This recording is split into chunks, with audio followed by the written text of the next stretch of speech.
644-6767. I'll get you in. I'll get you out. Everyone on hold. You are right around the corner.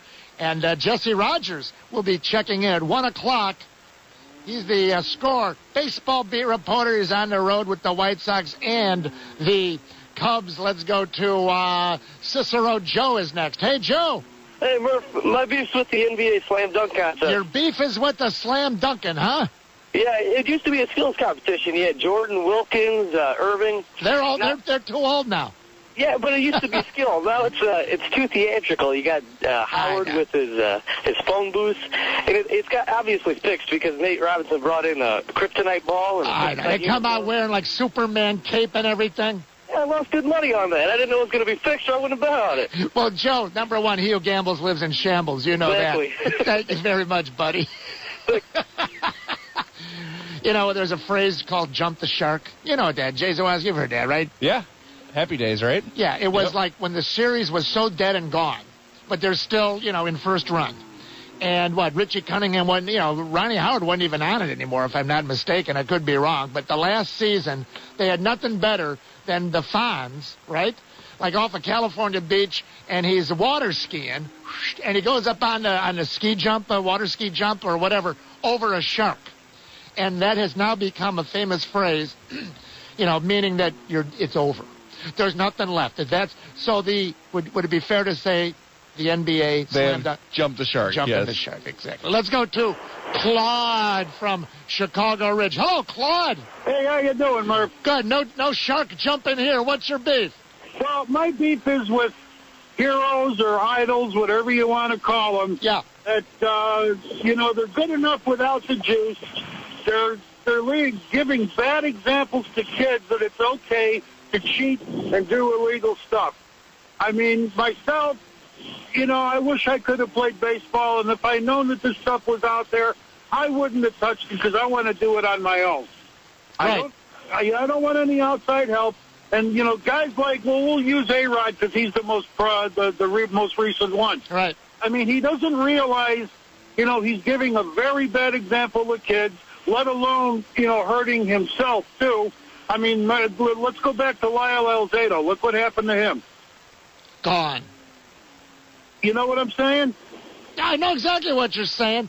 And let's point the finger, as we've been doing, of course, at the players and at their union, which had this, hands-off policy, civil libertarian theory, and the owners and the commissioner who couldn't count the money fast enough as the turnstiles were spinning. I'm beefing them all, Claude. I've got one other point. Yes? What's worse for A-Rod or anybody? Doing steroids or doing Madonna? Well, you know what? I would have to think hard and soft on that one because I have no idea. Thank you very much. Did he just make it? That was our first Madonna reference in about, 5 years? Yeah, I hope it's the last, too, frankly. Remember the first Madonna references? Wasn't Dennis Rodman was involved with her, right? I think so. Yeah. Is that right? Yeah. Long time ago. The setup? Yeah, maybe better not. Orange and red and green and yellow. Colors on Dennis Rodman's headboard or something like that. Remember that? Let's go to Tom is on the car phone. Hello, Tom. Hey, Murph. Hey, Tom. Listen, my beef is with the baseball pundits who keep picking the Indians for first place. I'm a Sox fan. The damn media. You know what? They got a lot of nerve, those computers, don't they? Well, computers are not. I mean, I don't know whether it's computers, but I think it's just they keep saying the Indians are going to win something. They haven't won anything. Why does that bother you so much, though, exactly? Well, I because it's lack of respect for the White Sox. I mean, the Sox roster. The Sox roster. It's a knucklehead making a Tommy, it's a knucklehead making a prediction. What do you care? Well, I mean, I like my team to get more respect than they're getting. That's what I like. And plus, they've been saying the Indians are going to win it for 2-3 years, and I mean, Hafner has done it for 2 years. Well, what you need is to project the injuries. See, these goofball media guys, they got a better project if Martinez and Hafner and these guys are going to get hurt. How many guys used to do steroids? They're brittle and they're going to break down. But let me ask you, you would never get mad at the computer, though, if the Baseball Prospectus computer picked the Sox last. You wouldn't go beat it. You wouldn't ball bat the computer. You just want to ball bat the goofy guy to make the prediction, right? Well, Prospectus has been good 1 out of 3 years. I mean, the other 2 years they were off. But you don't get mad at. I have to distill this down. You don't get mad at a computer, though. No, okay. not really. Because our guy Mully 2 mornings ago, Mully and Hills here. Mully, I think if he'd have had the computer, the Baseball Prospectus computer, he'd have Louisville sluggered that thing to death right here on the air. Hey, go visit my friends at Browns. I like your angle, Tommy. Hang on. All right. Send my guy Tom over to Browns because, it's value and it tastes better. If you're having a party, a group over, birthdays, whatever, go to brownschicken.com and right over the phone, right on the computer, you can schedule and say, you know what, here's what I want. I want to be able to feed about 20 people. I want to feed about 30 people. Work up one of their great party packages. Go to brownschicken.com. Figure out and work out, give them a call. Find the nearest Browns store to you at brownschicken.com. Order over the phone. You can use your credit card. If you want to work out delivery, they have the little sterno thing that lights up, keeps the beef hot and the mustard chili. Oh, Browns. It tastes better. Let's go next to Dave. Hey, Crown Point Dave, how are you, buddy? Hey, Murph, doing fine. Hey, my beef goes out to the University of Miami Hurricanes. Yes. Last week they continued to name the stadium after Steroid after the story broke, so I think that's kind of a push. Yeah, I did read that, honoring A-Rod, and, they could have easily said, well, we made a big mistake, and it could be like, Governor Pat Quinn. You just take the signs down, if they're already up from the tollway, right, Dave? Yes, sir. Hey, Dave, good to hear from you. Thank you, buddy. Let's go next. Hey, Murph. Jay, what? I'm very busy. What's your beef? Oh, God, you never asked. Traveling. Reading today, buried in USA Today, a tiny little story that the NBA, here we go. Headline, NBA hopes to bolster some of the officiating and different loopholes. All right, get to this. They are now admitting, and we talked about this 2 months ago, the NBA is calling more traveling calls.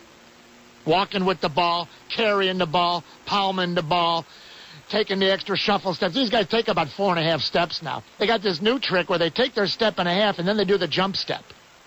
Oh, jump step, nice move. No, illegal. Now, the NBA, and here's my beef. Of course, old school Murph, I'd like to see him stick to the rules. There's a surprise. Stick to the rules. 1.5 steps. But now they've made this bed and they don't want to lie in it anymore. They got people taking 2 steps, 2.5 steps, 3.5 steps, followed by a jump step. Now all of a sudden, colleges do it, high schools do it, kids do it on the playgrounds. They see their NBA stars doing it. Of course they're going to do it. Now what? Now the horse is out of the barn, and they're going to tighten up traveling. Good blanking luck. You're about 20 years too late. You wanted it to happen to make the game more exciting. Let's go next to Chet. That's my beef. Chet from Stella. And I said it. Stella Foss. I said it. Hey, Chet from Hobart, Indiana. Hey, how you doing, Murph? Fine, Chet. What's your beef from Hobart? Yeah, my beef is a double standard here with the talk show host. Oh, man, I hate that. Well, I call up Saturday morning and I say, Pete Rose did something to baseball and they punished him. These other 104 did something well worse by screwing up all the baseball records for the rest of our lives and cheating everybody that watches the game, pays for the game, the players that were legit, and everything else. And he hangs up on me. No. He talks bad about me because he says, that's ridiculous. Pete Rose cheated baseball and these guys didn't. Well, Chet, every show is a little different. And from noon to 2, I'm not going to hang up on you. And you got your beef through. And I encourage you to phone the score any time of day again. Okay, buddy? Well, thanks a lot, Murph. Appreciate it very much. Me? I totally agree with that host. But I'm not going to hang up on anybody.